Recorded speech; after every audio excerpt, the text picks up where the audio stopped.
Let's bring in our next guest, the author of Hollywood Made in China. There's the book, and she's also an assistant professor of media studies at the University of Virginia. And joining us now from Charlottesville is Aynne Kokas to talk us through what's the film, what's contentious about it, and a pleasure to have you on the program. Lay out, if you could, for our viewers who might not be following the story as closely, what about this specific version of Mulan is so contentious in your view? So first of all, I want to thank you for having me on the show today. It's really great to be here. Now, the thing that's particularly contentious about this version of Mulan is the way in which Disney chose to film in Xinjiang province. There's also a significant boycott related to Mulan connected to the Hong Kong protests. So we're seeing a wide variety of different contentious areas. Plus, there's a concern in Hollywood about an increased focus on the China market to the exclusion of other global markets. Right. It's not as if the Hollywood has a big choice to make, because first, that's where the money is coming from, both from a funding perspective and as a potential market. What's the balance for Hollywood? So right now, it's really interesting. In the first quarter of the year, Hollywood studios were able to make more than the Chinese market because the studios were still open. But last weekend, the China market brought in double what the U.S. market was able to bring in because of the tepid reopening process in the U.S. Now, the other part is looking at this Mulan story that's really interesting is we see that the U.S. version is streaming whereas the Chinese version is going to be released in theaters today. So this is a really significant difference in the potential long-term income stream for the film. When it comes to the broader, I guess, where Hollywood goes from here, I mean, Mulan is perhaps less subtle than others, if you will, in sort of towing the China line. There has to be a distinction, though. Is there a difference, in your view, between selling to a market and selling out to a market?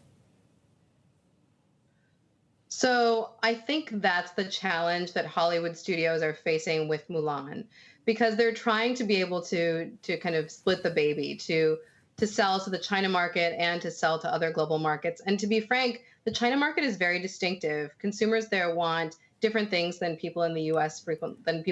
want, or people in Thailand, or people in Japan or Korea. And it's very difficult for one studio to make global films, particularly when there are potentially contentious political issues at stake. Well, let's look at the other side. Is there a risk that Hollywood studios then alienate non-Chinese audiences? Is there that risk commercially for these guys? So to be perfectly honest, I think that Hollywood studios are much less at risk of alienating the American audience than they are of alienating the Chinese audience.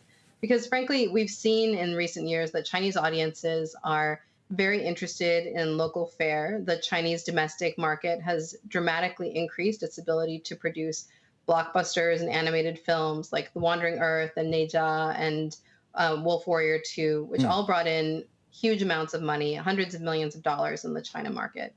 Whereas there aren't as many other global alternatives for people in the U.S., for example.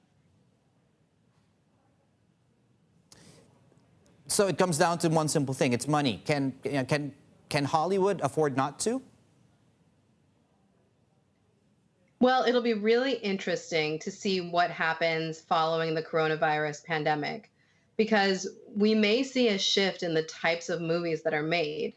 These big budget blockbusters all require lots of people to come from lots of different places to be in a very densely populated place. So we may see a move toward more distributed media production. We've seen a lot of popularity in short form social media. So there is this generational shift away from long form media toward these kind of 30-second, 15-second, minute-long clips.